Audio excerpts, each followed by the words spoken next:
Shalom,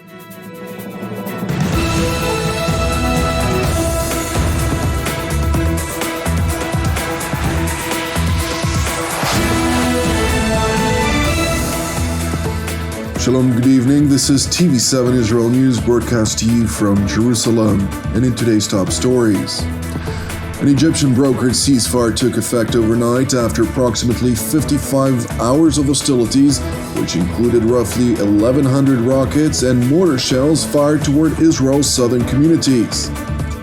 With Palestinian Islamic Jihad's top field commanders killed in Gaza, Israeli security forces continue to hunt the Iranian proxy's operatives in the West Bank.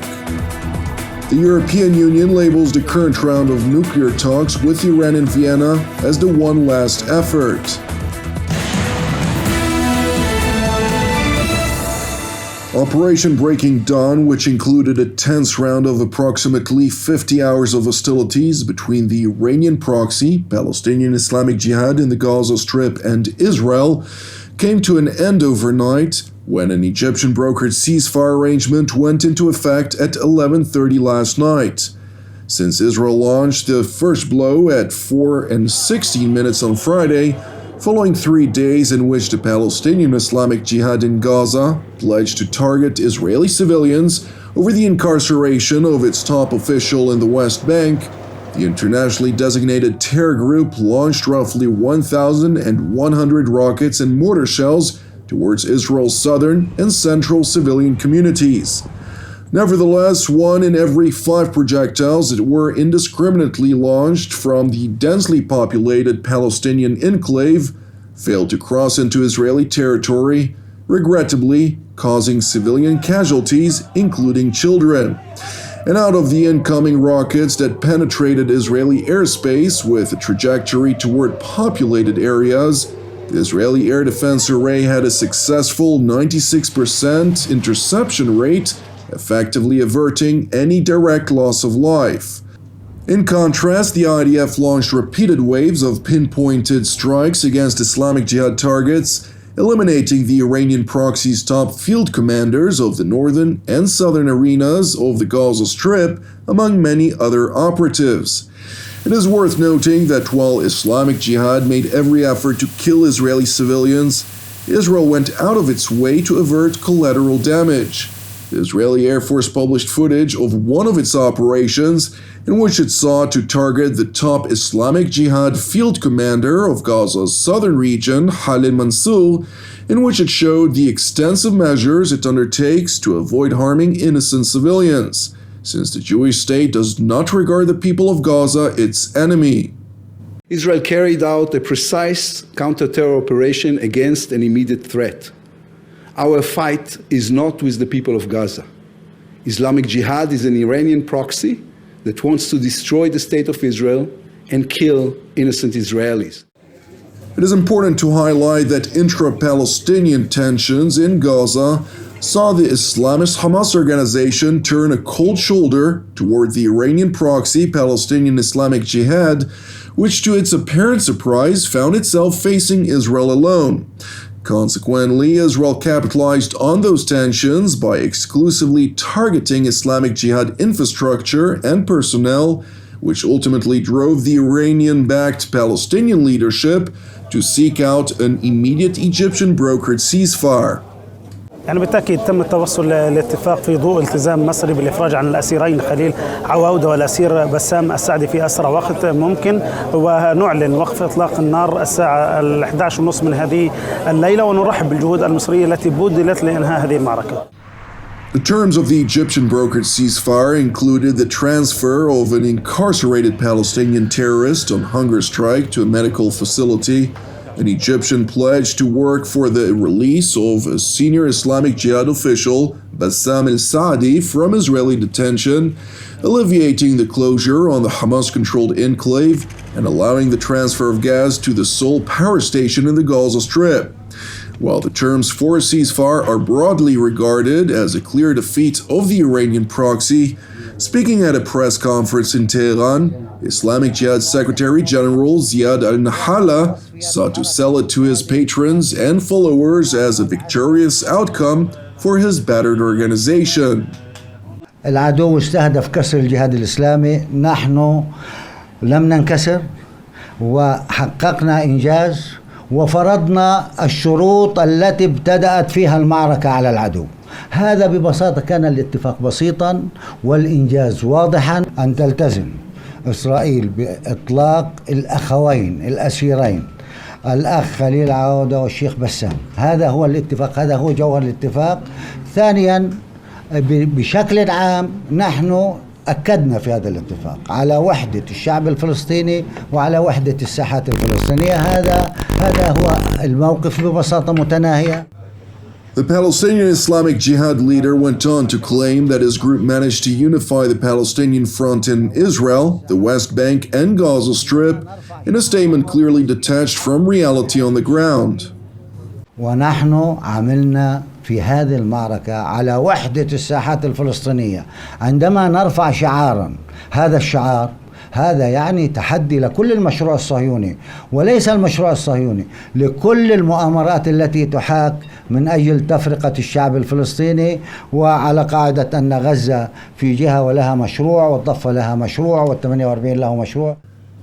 It is worth noting that prior to his press conference, Al-Nahala met with the leader of the Islamic Revolutionary Guards Corps, Major General Hussein Salami, to update him on the latest developments. The images of Islamic Jihad leaders meeting with their patrons in Iran, whilst the Gazan population bears the brunt of battle, was highlighted by Jerusalem's top officials as a clear illustration of the disconnect that plagues Palestinian society. הנהגת הג'יהאד האיסלאמי שיושבת בחו"ל במסעדות ומתארחת בבתי מלון בטהרן, בסוריה ובלבנון, מנותקת מאנשיה ופוגעת פגיעה אנושה בחייהם ובפרנסתם של תושבי עזה. הם גם ישלמו את החשבון. משמרות המהפכה האיראנים לא ישלמו את המשכורות של תושבי עזה. המאמץ ההתקפי מול מחוללי הטרור ימשיך ויתעצם בלי גבולות ובלי מגבלות. Defense Minister Gantz further asserted Israel's resolve to protect its citizens and to hunt down any terrorist who seeks to exercise terror against the Jewish state. סיכלנו ונמשיך לסכל טרוריסטים רבים שמתכננים לשגר רקטות ופצמ"רים לישראל. פגענו בעשרות מתקנים צבאיים שמשמשים את הג'יהאד האיסלאמי לייצור ולשיגור, ולוחמי כיפת ברזל שאני נמצא איתם כאן עכשיו ביחד ממשיכים להגן על העורף עם עיניים על המטרות כל הזמן. Following up on the pledge by Jerusalem's top defense official as part of Operation Wavebreaker, IDF, ISA or Shin Bet and Border Police Special Operations Forces conducted extensive counter-terror operations throughout the West Bank districts of Judea and Samaria over the weekend, apprehending dozens of Palestinian Islamic Jihad terror operatives, including 4 early this morning. And while exchanges of fire and violent clashes were reported during the activity overnight, no injuries were reported among the Israeli troops. Turning to the Austrian capital Vienna, where efforts to revive the 2015 nuclear agreement with Iran have been described to TV7 by a Western diplomat as similar to a driver stepping all the way on the gas pedal while the vehicle's gear remains in neutral. EU Foreign Policy Chief Josep Borrell voiced hope over the weekend that his latest attempt to broker the deal's revival would finally bear fruit, once again reiterating, however, his personal conviction that the former US administration is to blame for Iran's defiant nuclear activities.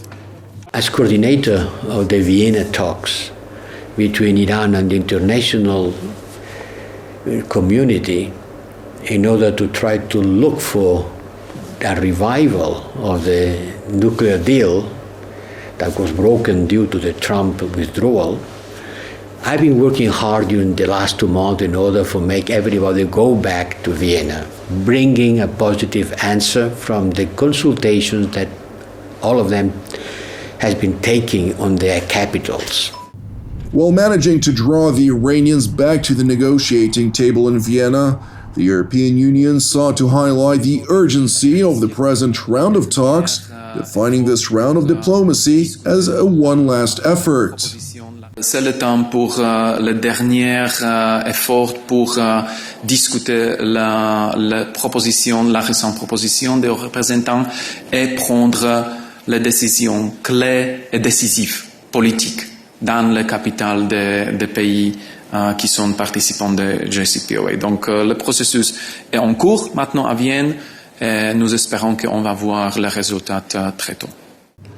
Despite hopes by the European Union for Iran to forgo on its non-nuclear demands, the Islamic Republic repeatedly refuted any claims of alerting its position, since doing so would be considered an Iranian defeat.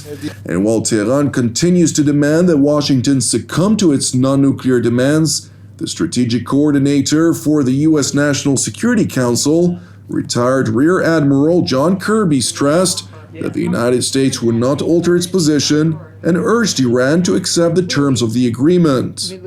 The negotiations are pretty much complete at this point. You heard the president say, we're not going to wait forever for Iran to take this deal. It's a deal on the table. They ought to take it. I'm not going to slap a label on it and say last ditch, but clearly time does appear to be getting very short in terms of being able to get to a deal. And again, we urge Iran to take this deal on the table. Thank you for watching TV7 Israel News. It is important for us to highlight that TV7 Israel is a donation-based ministry. Therefore, if you're blessed by our productions, please consider making a financial contribution that in turn will enable us to sustain our ongoing operations. Additionally, I'd like to encourage you, as ever, pray for our brethren and sisterin worldwide and for the peace of Jerusalem and the salvation of Israel. I'm Jonathan Hassan wishing you a Shavua Mevorach, and we will see you again tomorrow at the same time.